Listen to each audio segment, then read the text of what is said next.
Hello everyone, welcome back to our channel with a new video. आज की इस lecture में हम लोग समझेंगे कि हमारे पास पाइथन में सेट्स क्या होते हैं।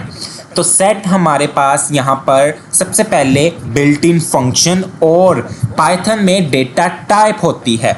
और जिस तरह के हमने अपनी प्रीवियस लेक्चर्स में लिस्ट, स्ट्रिंग और टप्पल एज अ डेटा स्ट्रक्चर इनको कंप्लीट किया था, इसी तरह सेट भी हमारे पास एक डेटा स्ट्रक्चर भी है। तो यहाँ पर सबसे पहले हम सेट का यूजेज देखते हैं। और ये सेट भी मल्टीपल्स एलिमेंट्स या फिर डेटा को स्टोर करने के लिए यूज की जाती है। लेकिन इसकी ज़रूरत कब हमें पड़ती है? तो बेसिकली इसका जो मेन हमारे पास बेनिफिट है, एडवांटेज है, वो यही है कि जब हमने अपने बहुत बड़े डाटा में से यूनिक वैल्यूज फाइंड आउट करनी हो, then we should use set. अगर मुझे यहाँ पर एक लिस्ट दे दी जाए और कहा जाए कि उसमें हम फॉर एग्जांपल यहाँ पर चले मैं ले ही लेता हूँ कि उसमें हमने देखना है कि मेरे पास उस लिस्ट में कितनी यूनिक वैल्यूज़ हैं, यानी जो एक बार लाजमी आई हुई है, तो उसके लिए फिर हम सेट का इस्तेमाल करते हैं। जिस तरह यहाँ पर मैं कुछ स्ट्रिंग बेस ही डेटा ले लेता हूँ और उसी में मैं यहाँ पर फिर डुप्लीकेट वैल्यूज़ भी लूँगा, तो वो डुप्लीकेट वैल्यूज़ को अलाउ नहीं करेगा। इसी तरह 1 2 3 एंड देन यहाँ पर हम 3 2 ले लेते हैं। ये मेरे पास यहाँ पर कुछ यूनिक वैल्यूज आ गई हैं।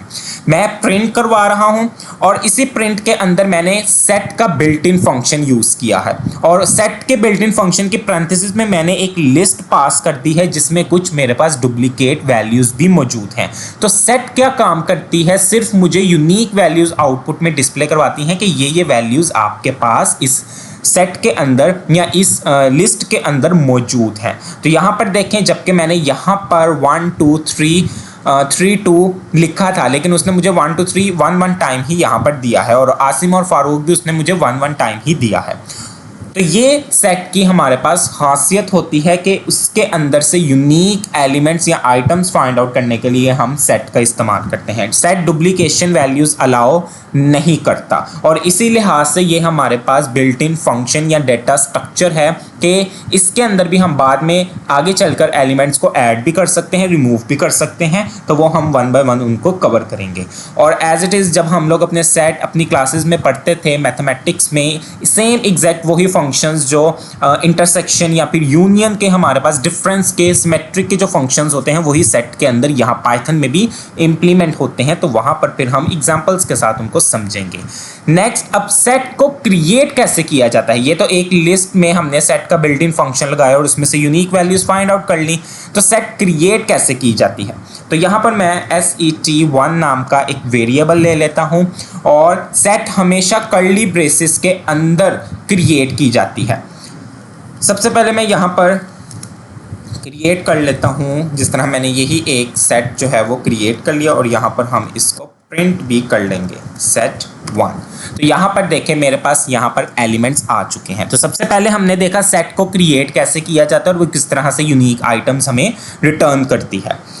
थर्ड नंबर पे अब हम देखेंगे कि सेट की कुछ प्रॉपर्टीज होती हैं। नंबर 1 प्रॉपर्टी है अनऑर्डर, कि जिस ऑर्डर में जिस तरह से हम सेट को क्रिएट करते हैं आउटपुट में हमारे पास वैल्यूज वैसे ही नहीं डिस्प्ले होती। जैसा कि यहाँ पर सबसे पहले मैंने स्ट्रिंग डेटा टाइप पहले लिखी और बाद में इंटीजर नंबर्स लिखे, लेकिन जैसे ही मैंने इस प्रिंट फंक्शन को रन करवाया तो ये जो आउटपुट मुझे आई है इसमें सबसे पहले नंबर्स आए हैं और बाद में स्ट्रिंग डेटा टाइप्स आई हैं। इसी तरह यहाँ पर मैंने जिस तरह से सेट को डिक्लेयर करवाया है और रिटर्न में उसने मुझे ये आउटपुट दी है। तो इसको कहते हैं अनऑर्डर, कि जिस तरह से मैं सेट को क्रिएट कर रहा हूँ, जिस ऑर्डर से, जिस वे से, वो मुझे आउटपुट में बिल्कुल डिफरेंट ऑर्डर को चेंज करके डिस्प्ले करवा रही है। तो ये सेट की सबसे पहली प्रॉपर्टी है कि ये अनऑर्डर्ड है हमारे पास। सेकेंड प्रॉपर्टी इसकी यही थी कि ये यूनिक वैल्यूज हमें डिस्प्ले करवाता है, रिटर्न में देता है, जिस तरह यहाँ पर हमने इसकी सेकेंड प्रॉपर्टी भी इंप्लीमेंट कर ली थी। थर्ड प्रॉपर्टी है हमारे पास कि ये म्यूटेबल है। म्यूटेबल का वर्ड जहां पर भी आ जाए इसका मतलब है कि चेंजेबल है, डिलीट, ऐड, पॉपअप किया जा सकता है एलिमेंट्स को। तो वो हम आगे चल के उसके बिल्ट इन फंक्शंस के साथ इसका इस्तेमाल करेंगे। और लास्ट है कि इसमें डिफरेंट डेटा टाइप्स के एलिमेंट आ सकते हैं और वो जाहिर सी बात है यहाँ पर हमने देख भी लिया है, स्ट्रिंग बेस, इंटीजर, बूलियंस हमारे पास आ सकती हैं और हमारे पास फ्लोटिंग आ सकते हैं, तो ये डिफरेंट डाटा टाइप्स के एलिमेंट्स इस सेट के अंदर मौजूद हो सकते हैं। सेकंड, एक तो मेथड ये हमने देख लिया सेट को क्रिएट करने का कर्ली ब्रेसेस के अंदर। आया अब हम इनकी ज़रा टाइप भी इसकी देख लें कि क्या वाकई ही ये सेट ही है। तो यहाँ पर उसने मुझे उसने यहाँ पर टप्पल क्रिएट कर दी, मुझे यहाँ पर लिखना चाहिए था सेट टाइप। तो मैंने टाइप बिल्ट इन फंक्शन लिया और उसके पैरेंथेसिस में मैंने अपना ये वेरिएबल नेम पास किया, तो उसने मुझे रिटर्न क्या कहा कि ये सेट ही है।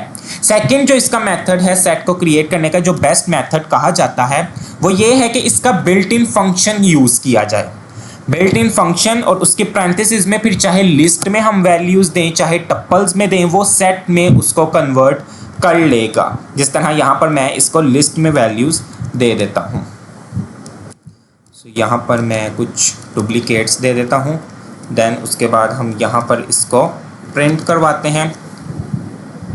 यहाँ पर देखें उसने मुझे सिर्फ कौन सी वैल्यूज़ रिटर्न की हैं जो यूनिक हैं, डुप्लीकेशंस को उसने रिमूव कर दिया है। और यहाँ पर इसकी टाइप भी मैं चेक कर लेता हूँ, तो बिल्कुल उसने इसकी टाइप भी सेट ही कहा है। तो ये दोनों मेथड से हम अपने सेट को क्रिएट कर सकते हैं, बिल्ट इन फंक्शन का यूज़ करते हुए भी और सिंपली कर्ली ब्रेसेस का भी यूज़ करते हुए। सो आई होप कि आपको ये कॉन्सेप्ट क्लियर होगा कि सेट की क्या डेफिनेशन थी, उसका इंट्रोडक्शन क्या था, कहाँ पर यूज़ होता है, और फिर उसी के साथ साथ सेट को क्रिएट कैसे किया जाता है। उसकी कुछ हमारे पास 4 मेजर प्रॉपर्टीज़ थी, यूनिक होती हैं, अनऑर्डर होती है, मल्टीपल्स डिफरेंट डाटा टाइप्स के एलिमेंट्स इन्वॉल्व होते हैं, और लास्ट थी कि ये म्यूटेबल होती है यानी चेंज किया जा सकता है।